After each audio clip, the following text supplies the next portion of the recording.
delivering smiles all around the professional careers. Reach us to reach them. K Rajan அவர்களோட மரணம், அதுக்கான காரணம் என்ன சார்? கே ராஜன் சார் வந்து பார்த்திங்கன்னா ஒரு 20 கோடி ரூபா வந்து பணம் வந்து கொடுத்துருக்காரு, வெளியே கொடுத்துருக்காரு, வேற எங்கேயும் இல்லை, சினிமாவில் தான் கொடுத்துருக்காரு. கிட்டத்தட்ட 50க்கும் மேற்பட்ட தயாரிப்பாளர்களுக்கு வந்து பணம் கொடுத்துருக்கதா சொல்கிறாங்க. அதாவது ஃபைனான்ஸ் பண்ணியிருக்காரு திரைப்படங்களுக்கு. ஸோ அந்த பணமெல்லாம் பார்த்தீங்கன்னா அவர் கொடுத்ததோட சரி, திரும்பி எந்த பணமுமே திரும்பி வரல. அங்கே போய் வண்டியை நிறுத்துன்னு சொல்லியிருக்காரு. நிறுத்தினவர் ஒரு வாக்கிங் போயிட்டு வரேன் அப்படின்னு சொல்லிட்டு நடந்து போயிருக்காரு. அப்படி யதார்த்தமாக முதலாளி வாக்கிங் போகிறார் அப்படின்னு தான் டிரைவர் உட்காந்துருக்காரு. 45 நிமிஷம் அப்படியே நடந்து போயிருக்காரு, எங்கே போனான்னு தெரில. அதுக்கப்புறம் திரும்பி வந்திருக்காரு. திரும்பி வந்து காரில் ஏற போனவர் டோரை திறந்து வண்டி எடுன்னு சொன்னவர் கொஞ்ச நேரம் அப்படின்னு சொல்லிட்டு மறுபடியும் கதவை பூட்டிட்டு வேகமாக போய் அந்த மதில் சுவர் இருக்கும் பார்த்தீங்களா, தடுப்பு சுவர், அதில் ஏறியிருக்காரு. டிரைவர் வந்து பார்த்து ஷாக் ஆகிருக்காரு. என்னது முதலாளி தடுப்பு சுவரில் ஏறாரு அப்படின்னு சொல்லிட்டு சார் அப்படின்னு சொல்லிட்டு வண்டியை திறந்துட்டு இறங்கி ஓடுறதுக்குள்ளே அவர் வந்து குதிச்சிட்டாரு. மேடைகள் போகிறது, இந்த ஆடியோ ரிலீஸு, இந்த ப்ரெஸ் மீட்டு, இந்த யூடியூப்பில் ஏதாவது பணம் கிட்ட வந்துச்சுன்னா 3000, 2000, 5000 எது வந்தாலும் சரி, அந்த கவரை அப்படியே வந்து அவர் கூட இருக்கிறவங்க, அதாவது வந்து பணம் தேவைப்படுறவங்க, கஷ்டத்தில் இருக்கவங்க, அவங்ககிட்ட இந்தப்பா நீ வச்சுக்கோ, நீ ஸ்கூல் ஃபீஸ் கட்டணும்னு சொன்னீங்க, இந்தப்பா ஏதோ ஒரு மருந்து வாங்கணும்னு சொன்னீங்க அப்படின்னு சொல்லி எல்லா பணத்தையுமே கொடுத்துட்டு போயிடுவோம். ஒரு பைசா கூட எடுத்துகிட்டு போக மாட்டோம்.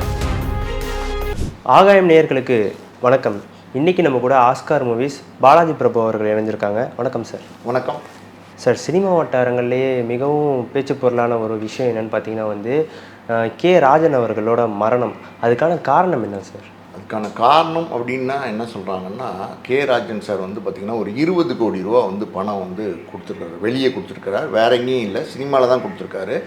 கிட்டத்தட்ட 50க்கும் மேற்பட்ட தயாரிப்பாளர்களுக்கு வந்து பணம் கொடுத்துருக்கிறதா சொல்கிறாங்க. அதாவது ஃபைனான்ஸ் பண்ணியிருக்காரு திரைப்படங்களுக்கு. ஸோ அந்த பணமெல்லாம் பார்த்தீங்கன்னா அவர் கொடுத்ததோட சரி, திரும்பி எந்த பணமுமே திரும்பி வரல. 1-2 பேரை தவிர மற்ற யாருமே வந்து பணத்தை திருப்பி கொடுக்கல. அதாவது 20 கோடிங்கிறது சின்ன அமௌண்ட் கிடையாது, மிகப்பெரிய அமௌண்ட்டு.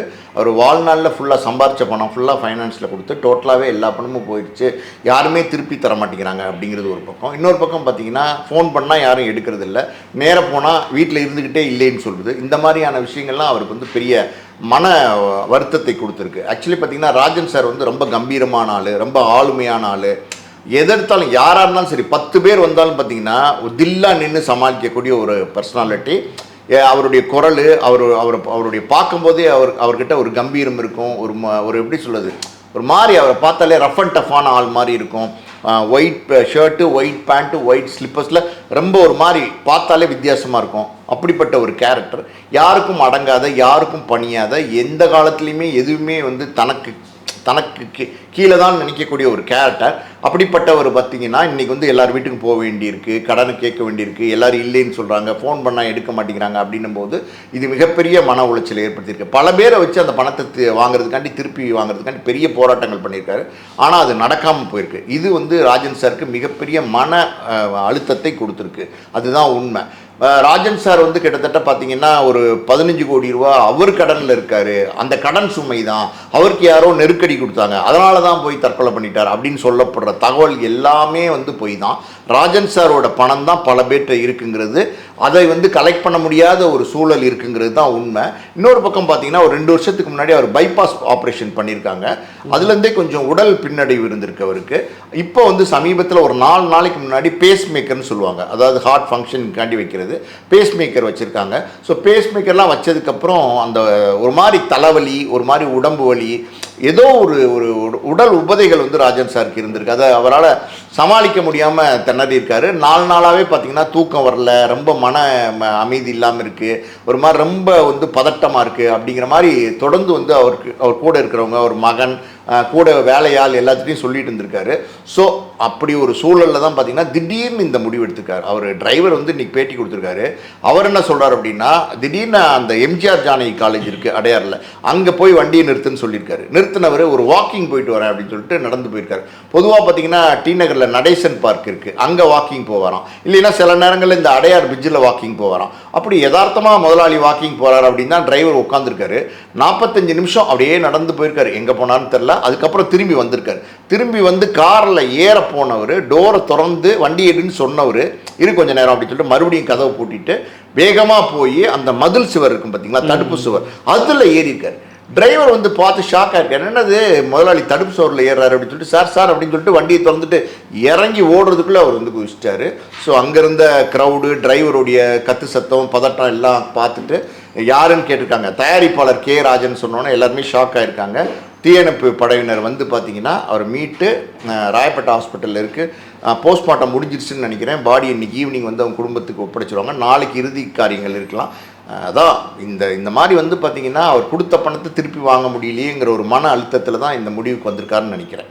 நீங்கள் சொன்னீங்க வந்து அவர் வந்து ஒரு போல்டான பர்சன் அப்படின்றீங்க.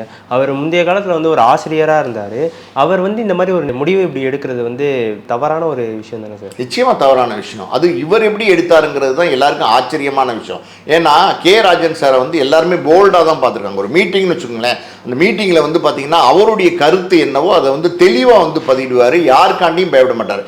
யாரை பார்த்தும் பயப்படுற ஆள், யாரை பார்த்தும் படுங்கிற ஆள் வந்து கே ராஜன் சார் கிடையாது. நீங்கள் சொன்னீங்க அவர் வந்து ஒரு கவர்மெண்ட் ஸ்கூலில் ஆசிரியர், தமிழ் வாத்தியாராக இருந்திருக்கிறாரு. அந்த அவருக்கு நிறைய உதவி மனப்பான்மை இருக்குது. இந்த டிஎன்பிசி எக்ஸாம்ஸ் இருக்கு இல்லையா, அந்த எக்ஸாம்ஸ்க்கு மாணவர்கள் வந்து ப்ரிப்பேர் பண்ணுவாங்க. அந்த ப்ரிப்பரேஷன் வந்து பார்த்தீங்கன்னா பயிற்சி வகுப்பு கொடுப்பாங்க. அந்த வகுப்புகளை வந்து ஆசிரியர்களை நியமித்து இலவசமாக வந்து பார்த்தீங்கன்னா அந்த பயிற்சி வந்து கே ராஜன் சார் கொடுத்துருக்காரு. அதே மாதிரி பார்த்தீங்கன்னா இந்த விழா மேடைகள் போகிறது, இந்த ஆடியோ ரிலீஸு, இந்த ப்ரெஸ் மீட்டு, இந்த யூடியூப்பில் ஏதாவது பணங்கிடம் வந்துச்சுன்னா 3000, 2000, 5000 எது வந்தாலும் சரி, அந்த கவரை அப்படியே வந்து அவர் கூட இருக்கிறவங்க, அதாவது வந்து பணம் தேவைப்படுறவங்க, கஷ்டத்தில் இருக்கவங்க, அவங்கக்கிட்ட இந்தப்பா நீ வச்சுக்கோ, நீ ஸ்கூல் ஃபீஸ் கட்டணும்னு சொன்னியே, இந்தப்பா ஏதோ ஒரு மருந்து வாங்கணும்னு சொன்னியே அப்படின்னு சொல்லி எல்லா பணத்தையுமே கொடுத்துட்டு போயிடுவார். ஒரு பைசா கூட எடுத்துகிட்டு போக மாட்டார். இதுதான் அவருடைய குணாதிசயம். ஆக்சுவலி பார்த்தீங்கன்னா பராசுரன் ஒரு படம் நடித்தார், நிறைய படங்கள் நடிச்சிருக்காரு. பராசுரன் ஒரு படம் ஜி மோகன் டைரக்ட் பண்ண படம், அதுதான் அவருடைய கடைசி படம். அந்த படத்துக்கு அவர் ஒரு லட்ச ரூபா வந்து சம்பளம் கொடுத்துருக்காங்க. அந்த சம்பளத்தை அப்படியே வாங்கி பார்த்தீங்கன்னா அவர் வந்து இன்னைக்கு வந்து பார்த்தீங்கன்னா சென்னை, காஞ்சிபுரம், செங்கல்பட்டு விநியோக சங்கத்துக்கு தலைவராக இருக்கார். அந்த சங்கத்துக்கு வந்து டொனேஷன் பண்ணியிருக்காரு. இது இப்போதான் இந்த குணமா அப்படின்னா, பல வருடங்களுக்கு முன்னாடியே அந்த சினிமா நல்லா இருக்கணும், சின்ன படம் நல்லா ஓடணும், தயாரிப்பு துறை நல்லா இருக்கணும், தயாரிப்பாளர்கள் நல்லா இருக்கணும், இப்படி எப்போவுமே நினைப்பார். அந்த வகையில் பார்த்தீங்கன்னா இந்த எப்படி மீராயின் சாஹிப் ஸ்ட்ரீட்னு சொல்லுவாங்க, மவுண்ட் ரோடில் இருக்குது. அதுதான் வந்து அந்த விநியோகஸ்தர்லாம் இருப்பாங்க, அந்த டிஸ்ட்ரிபியூட்டர்ஸ் ஃபுல்லாகவே அந்த ஸ்ட்ரீட்டில் இருப்பாங்க. அதில் வந்து பார்த்திங்கன்னா விநியோக சங்கத்துக்கு ஒரு கட்டடம் வேணும் அப்படின்னு இருந்தது. அதுக்கு வந்து நிதி பற்றாக்குறை இருந்துச்சு. அப்போ கே ராஜன் சார் நேரடியாக வந்து வண்டி எடுத்துகிட்டு டேரெக்டாக போயஸ் கார்டன் ரஜினி வீட்டுக்கு போயிருக்காரு. ரஜினி வீட்டுக்கு போய் ரஜினியை பார்க்கணும் அப்படின்னோன்னா ரஜினி சாரே பதட்டப்பட்டு வந்திருக்காரு. என்ன கே ராஜன் சார் எதுக்கு வந்திருக்காரு, என்னன்னு கூப்பிட்டு உள்ளே உட்கார வச்சு என்ன சார் சொல்லுங்கள் அப்படின்னு கேட்டிருக்காரு. அப்போ அவர் சொல்லியிருக்காரு, இந்த மாதிரி வந்து சங்க கட்டடத்துக்கு வந்து நிதி வேணும் ரஜினி சார், நீங்கள் ஏதாவது உங்கள் சார்பிலேருந்து பண்ணுங்கள், நீங்கள் சினிமாவில் இருக்கீங்க, ஏதோ ஒரு நல்லது பண்ணுங்க அப்படின்னோடனே ரஜினி சார் வந்து படையப்பான்னு ஒரு சொந்த படம் அப்போ எடுத்துகிட்டு இருக்கார். அந்த படையப்பாவுடைய செங்கல்பட்டு விநியோக உரிமையை வந்து கே ராஜன் சாருக்கு வந்து ஃப்ரீயாக வந்து கொடுத்தார். அதில் வந்து பார்த்திங்கன்னா கோடிக்கணக்கில் பணம் வந்துச்சு. அந்த பணத்தில் ஒரு பைசா கூட எடுத்துக்கணும்னு கே ராஜன் சார் நினைக்கவே இல்லை. பிளாக் அண்ட் ஒயிட்டாக அதில் என்ன வசூல் வந்துச்சுன்னு சங்கத்தில் வந்து காமிச்சிட்டு அந்த பணத்தை அப்படியே வந்து சங்க நிதியாக கொடுத்துட்டாரு. அந்த பணத்தில் தான் பார்த்திங்கன்னா சங்க கட்டடமே வந்து கட்டப்பட்டது. ஸோ இந்த மாதிரி வந்து பல பேருக்கு உதவி செய்யக்கூடிய ஒரு நல்ல மனம் படைத்தவர் தான்.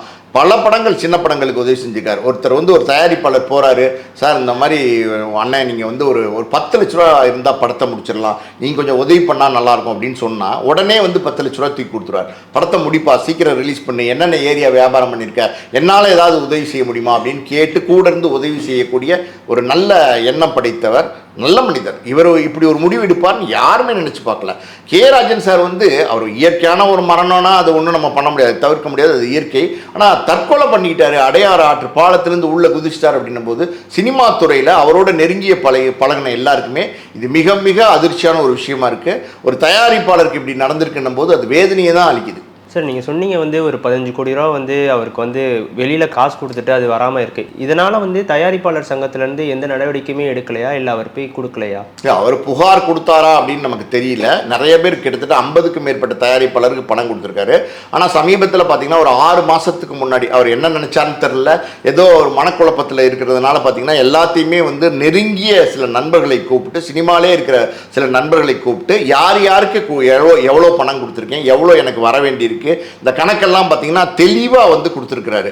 அந்த அந்த ரெக்கார்டு வந்து பார்த்தீங்கன்னா அவருடைய மகன் பிரபு, அவர் வந்து எல்கேஜி படத்தினுடைய டைரக்டர் ஆர்ஜி பாலாஜி நடித்தார்ல, அவர்கிட்ட இருக்குது. அது இல்லாமல் அவங்க 2 மகன்கிட்ட இருக்குது, சில நெருங்கிய நண்பர்கள்ட்டையும் இருக்குது. ஆனால் புகாராக கொடுத்தாரான்னு தெரில. இப்போ ராஜன் சார் இப்படி ஒரு முடிவு எடுத்துட்டாரு. இப்படி வந்து அவருடைய மறைவுக்கே வந்து பார்த்தீங்கன்னா அந்த பணம் திருப்பி வராதுதான் காரணம், அவர் மன உளைச்சல் தான் ஏற்பட்டு தான் அப்படி இறந்துட்டார் அப்படின்னும் போது இப்போ தயாரிப்பாளர் சங்கத்தில் வந்து அவங்களா முன் வந்து பார்த்தீங்கன்னா இந்த பணத்தெல்லாம் நாங்கள் ரெக்கவர் பண்ணி கொடுப்போம், நாங்கள் வந்து அவங்கக்கிட்டேருந்து கலெக்ட் பண்ணி கொடுப்போம் அப்படின்னு சொல்லியிருக்காங்க. நிச்சயமாக தயாரிப்பாளர் சங்கம் அது வந்து ராஜன் சார் பெரிய பங்காற்றிருக்கார். தயாரிப்பாளர் சங்கத்துக்கு, விநியோக சங்கத்துக்கு, ஃபிலிம் சேம்பருக்கு எல்லாத்துக்குமே பங்காற்றிருக்கார். நடிகர் சங்கத்தில் மெம்பராக இருந்திருக்கார், விநியோக சங்கத்தில் தலைவராக இருந்திருக்கார். ஸோ சினிமா அப்படின்னும் போது அவர் உயிர் மூச்சாக நினச்சிருக்கார், நேசித்து வாழ்ந்திருக்கார். அப்படின்னும் போது நிச்சயமாக அவருடைய பணம் கிட்டத்தட்ட 50 பேர்கிட்ட இருக்குது. அது எல்லா லிஸ்ட்டும் வந்து அவருடைய மகன்கிட்ட இருக்குது. அதை வாங்கி அந்த பணத்தை வந்து தயாரிப்பாளர் சங்கம் வந்து வாங்கி கொடுப்பாங்க. அது நிச்சயமாக அந்த ஒத்துழைப்பு கொடுப்பாங்க. அது வந்து அவங்க குடும்பத்துக்கு ஒரு பெரிய ஒரு நல்ல விஷயமா இருக்கும். சார், கடந்த ஒரு 5 வருஷமாக வந்து அவர் தன்னை வந்து தனிமையிலேயே ஐசோலேட் பண்ணியே இருந்தார் அப்படின்னு ஒரு தகவல் வருது. அதனால தான் வந்து இந்த விபரீத முடிவை அவர் எடுத்துக்கிட்டாரு, தன்னோட கஷ்டங்களையும் சரி இந்த குடும்பத்தை விட்டு விலகி இருந்து இதனால வந்து அவர் மன கஷ்டம் அதிகமாகி அவர் வந்து தன்னை வந்து உயிரை மாற்றிக்கிட்டார் அப்படின்னு ஒரு நியூஸ் வருது சார். இல்லை, தனியாக வந்து பார்த்தீங்கன்னா நுங்கம்பாக்கத்தில் ஒரு பிரபல நட்சத்திர ஹோட்டலில் ரூம் எடுத்து தங்கியிருக்கார் அப்படிங்கிறது உண்மைதான். பல வருடங்களாக அந்த ரூம் வந்து பர்மனெண்ட்டாக அவர் வச்சுருக்காருங்கிறது உண்மை தான். அங்கே தான் அவர் இருக்காருங்கிறது உண்மை தான். அதுலலாம் எந்த மாற்று கருத்தும் கிடையாது. ஆனால் பார்த்தீங்கன்னா அவர் குடும்பத்துக்குள்ளே சில பிரச்சனைகள் இருக்கலாம். அது நமக்கு பர்சனலான விஷயங்கள் பெருசாக தெரியல. எல்லா குடும்பத்துலேயும் பிரச்சனை இருக்கும், வீட்டுக்கு வீடு வாசப்படி. அதனால் வந்து அதை என்னங்கிறத நம்ம உள்ளே போய் பார்க்க வேண்டிய அவசியம் கிடையாது. அவருடைய மனைவி பார்த்தீங்கன்னா ஒரு 4-5 வருஷத்துக்கு முன்னாடி இறந்து போயிட்டாங்கன்னு சொல்கிறாங்க. 3 மகன்கள் இருக்காங்க, 1 மகள் இருக்காங்க. ஸோ இந்த 3 மகன்களும் நல்லா தான் இருக்காங்க. இன்றைக்கி ஒரு மகன் வந்து சுரேஷுங்கிறவர் பார்த்தீங்கன்னா நடுநிலைன்னு ஒரு பத்திரிகையை வந்து அவர் நடத்திட்டு இருக்காரு. அதில் ராஜன் சார் வந்து கௌரவ ஆசிரியராக இருக்கார். சமீபத்தில் ஒரு விஷயம் அது அவர் மனசை பெருசாக பாதிச்சிருச்சுன்னு சொல்கிறாங்க. அது என்ன அப்படின்னா, அவங்களுடைய ஒரே மகள் விஜிங்கிறவங்க, அவங்க 3 மகன் 1 மகள். விஜிங்கிறவங்க பார்த்தீங்கன்னா அவருக்கு ரொம்ப செல்லப்பிள்ளை, ரொம்ப ஒரு மகள்னால ரொம்ப ரொம்ப செல்லம் கொடுத்து வளர்த்துருக்காரு. அந்த பொண்ணு மேலே அதிகமான பாசம் இருந்திருக்கு அவருக்கு. அந்த மகளுடைய கணவர், அதாவது ராஜன் சாருடைய மருமகன் வந்து சமீபத்தில் ஒரு 6 மாதத்துக்கு முன்னாடி இதே மாதிரி தற்கொலை பண்ணி தான் இறந்திருக்காரு. ஸோ இது வந்து ராஜன் சாரை வந்து பெரியதளவில் பாதிச்சிருக்கு. அந்த மகளுக்கு இருக்கிற குழந்தைங்க பேரம்பேத்தி எல்லாம் வந்து கஷ்டத்தில் இருக்காங்களே, இந்த மாதிரி தகப்பட இல்லாமல் போயிட்டாங்களே, மகள் கணவன் இல்லாமல் போயிட்டாரே அப்படிங்கிற ஒரு வருத்தம் வந்து ராஜன் சாருக்கு தொடர்ந்து 6 மாசமாக இருந்ததாகவும் அது ஒரு பெரிய மன அழுத்தத்தை கொடுத்ததாகவும் சொல்கிறாங்க. மற்றபடி பார்த்தீங்கன்னா தனிமை அப்படின்னு நம்ம முழுக்க சொல்லிட முடியாது. அவருடைய மகன் பிரபு, சுரேஷ் எல்லாருமே வந்து பாங்குற ஹோட்டலில் அவரோட வந்து கூட இரவு நேரங்களில் படுத்துக்கிறது உண்டு. அவருக்கு ஒரு கார் டிரைவர் உதவியாளர்னு ஒருத்தர் வந்து பர்சனலாகவே எல்லா நேரங்கள்லையும் இருந்தார். இதெல்லாம் உண்டு. அவங்க மக வீட்டிலேருந்து தான் டெய்லி வந்து காலை டிஃபன், மத்தியானம் லஞ்ச் எல்லாமே வந்திருக்கு. ஸோ அவர் வந்து எப்படின்னா ஒரு ஆளுமையான ஆள், ஏதோ சில காரணங்கள்னால தனிமையாக இருக்கலாம் அப்படின்னு முடிவு எடுத்திருக்கலாம். பல நேரங்களில் பார்த்தீங்கன்னா இந்த மாதிரி ஒரு ஆளுமையான ஆட்கள் வந்து பார்த்தீங்கன்னா இந்த மாதிரி தனிமையாக இருக்கிறத விரும்புவாங்க. அங்கே தான் அவர் இருந்துட்டு இருந்தார். ஸோ அந்த தனிமை தான் அவரை வந்து அவருக்கு வந்து பிரச்சனை கொடுத்துருச்சுன்னு நம்ம சொல்ல முடியாது. பல கோணங்களில் அவருக்கு வந்து சில மன வருத்தங்கள் இருந்திருக்கு. நான் சொன்ன மாதிரி இந்த பணம் திருப்பி வராது, குடும்பத்தில் சில பிரச்சனைகள், தனிமையில் இருந்தது, அப்புறம் பார்த்தீங்கன்னா முதுமை, இது எல்லாமே தான். அதாவது ஒரு ரீசன் நம்ம சொல்ல முடியாது. அது பல காரணங்களை கொண்டு பார்த்தீங்கன்னா அவர் கொஞ்சம் எப்படி வருத்தத்தில் இருந்துக்காரு. எப்படின்னா, நான் வந்து அவரை நேரடியாகவே தொடர்பு, எனக்கு நல்ல பழக்கம். அவர் எங்கள் அப்பா நல்ல பழக்கம். அவருக்கு அண்ணன் தான் கூப்பிடுவார் எங்கள் அப்பாவை. எங்கள் அப்பா 2013 இறந்தார். 2 மாதத்துக்கு முன்னாடி வந்து பார்த்தார். அண்ணன் எப்படி இருக்கீங்க, நல்லா இருக்கீங்களா, நல்லா ஆயிடுவீங்க, எல்லாம் ஆறுதல்லாம் சொல்லிட்டு போனார். ஸோ நல்ல நட்பு, நல்ல உறவு இருந்துச்சு. என்ன எங்கே பார்த்தாலும் ரொம்ப நல்லா பிரியமாக பேசுவார், ரொம்ப அன்பாக பேசுவார். சமீபத்தில் பார்த்தீங்கன்னா ஒரு மாதத்துக்கு முன்னாடி அவர் தங்கியிருக்கிற அந்த ஹோட்டலுக்கு, பிரபலமான ஹோட்டலுக்கு நான் ஒரு மாலை நேரத்தில் வேற ஒரு வேலையாக வேற ஒருத்தரை பார்க்கறதுக்கு போயிருந்தேன். அப்போ ரிசப்ஷனில், அதை வரவேற்பறையில் வந்து அவர் உட்காந்துருந்தார் ராஜன் சார். அவரை பார்த்தோன்னு நான் நேராக போய் பார்த்துட்டு என்னென்ன எப்படி இருக்கீங்கன்னு கேட்டேன். பெருசாக உற்சாகமாக இல்லை, ஒரு மாதிரி கொஞ்சம் சோர்வாக இருந்தார். பெருசாக பேசலை. நல்லா இருக்கேன் அப்படின்னு மட்டும் சொன்னார். நீங்கள் நல்லா இருக்கீங்களாண்ணே அப்படின்னா நல்லா இருக்கேன் அப்படின்னாரு. அவ்வளோதான், அதுக்கு மேலே பேசலை. பொதுவாக வழக்கமாக நல்லா பேசுவார், நல்லா அன்பாக இருப்பார். ஏன் இப்படி இருக்கார், என்ன காரணம் தெரியலையே அப்படின்னு சொல்லிட்டு நான் யோசனைப்பட்டு சரின்னு சொல்லிட்டு போயிட்டேன். இப்போ தான் தெரியுது, கொஞ்ச நாளாகவே வந்து அவர் மன அழுத்தத்தில் இருந்திருக்காரு. அதுக்கு தனிமை தான் காரணம்னு சொல்ல முடியாது. சார், இந்த விஷயத்துக்கு அப்புறம் வந்து தயாரிப்பாளர் சங்கம் ஏதாச்சும் நடவடிக்கை எடுத்திருக்காங்களா?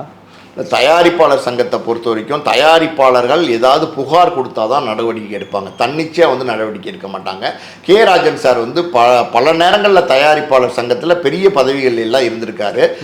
ராஜன் சார் வந்து இந்த மாதிரி பணம் நான் வெளியில் கொடுத்துருக்கேன், இதை வாங்கித்தாங்கன்னு புகார் கொடுத்தாரா அப்படின்னு நமக்கு தெரில, புகார் கொடுத்த மாதிரி தெரில. ஒருவேளை புகார் கொடுத்துருந்தா அந்த புகாரின் பேரில் வந்து நடவடிக்கை எடுத்திருப்பாங்க. அதாவது வந்து நம்மளே ஒரு சங்கத்தில் கிட்டத்தட்ட துணைத் தலைவராலாம் இருந்திருக்காரு. அப்படிலாம் இருந்துட்டு இன்னைக்கு நமக்கு பணம் வர வேண்டியிருக்கு, நீங்க வாங்கித்தாங்கன்னு சங்கத்தில் போய் கேட்கணுமா அப்படின்னு கூட நினைச்சிருக்கலாம். ஏன்னா அவரே ஒரு பவர்ஃபுல்லான ஆளா, அவரே ஒரு மாதிரி 10 பேர் வந்தாலும் சமாளிக்கக்கூடிய ஒரு ரகடான ஆளா இருக்கிறதுனால அவர் போய் கேட்கணுமா அப்படின்னு அவர் நினைச்சிருப்பாரு. ஸோ அதனால வந்து அதை தவிர்த்திருக்கலாம். இப்போ அவங்க குடும்பத்தார் வந்து கோரிக்கை வச்சிருக்காங்க, இந்த மாதிரி வந்து இருக்கு, சூழல் இருக்கு, 50 பேருக்கு மேலே எங்கள் அப்பாவுக்கு பணம் தரணும்னு சொல்லியிருக்காங்க. நிச்சயமா இந்த சூழலில் அவர் இறந்து போயிட்டாரு. அந்த இறப்புக்கு இதுதான் காரணம்னும் போது தயாரிப்பாளர் சங்கம் நிச்சயமா ஸ்ட்ரிக்டா இருந்து அந்த பணத்தை வந்து வாங்கி கொடுப்பாங்க. சரி சார், இந்த கேள்வி உங்ககிட்ட கேட்டால் கரெக்டாக இருக்கும்னு நினைக்கிறேன். இப்போ சின்ன சின்ன படம் ப்ரொடியூஸ் பண்ணுற ப்ரொடியூசர்ஸ்லாம் பார்த்திங்கன்னா வந்துட்டு வட்டிக்கு வாங்கி தான் வந்து படம் எடுப்பாங்க. அந்த படம் வெற்றி அடைஞ்சிட்டா ஓகே, சப்போஸ் தோல்வி அடைஞ்சிச்சா அவங்களோட நிலை என்ன? சினிமா துறை இன்னைக்கு வந்து உங்களுக்கு எந்த உத்தரவாதமே கிடையாது. சினிமா துறை ஒரு காலத்திலேயே வந்து ரொம்ப மோசம், பல வருடங்களுக்கு முன்னாடியே மோசம்தான். உத்தரவாதம் கிடையாது, போடுற பணத்துக்கு வந்து திருப்பி வருங்கிற எந்த கேரண்டியுமே கிடையாது. ஆனால் இப்போ ரொம்ப ரொம்ப மோசமாயிடுச்சு. இப்போல்லாம் அப்படின்னா ஒரு படத்தில் நீங்கள் 100 கோடி போட்டிங்கன்னா உங்களுக்கு 100 கோடி லாபம் வர்றதுக்கும் வாய்ப்பு இருக்குது, 100 கோடி நஷ்டம் வர்றதுக்கும் வாய்ப்பு இருக்குது. முதல்லலாம் எப்படின்னா ஒரு படம் ஒரு இன்வெஸ்ட்மெண்ட் பண்ணுறீங்க, ஒரு 100 கோடி போடுறீங்கன்னா உங்களுக்கு லாபமோ நஷ்டமோ 10% 20% தான் இருக்கும். ஆனால் இன்றைக்கி அப்படி இல்லை, உத்தரவாதமே இல்லை. இன்றைக்கி வந்து நடிகர்கள் சம்பளத்தை பெருசாக ஏற்றிட்டாங்க.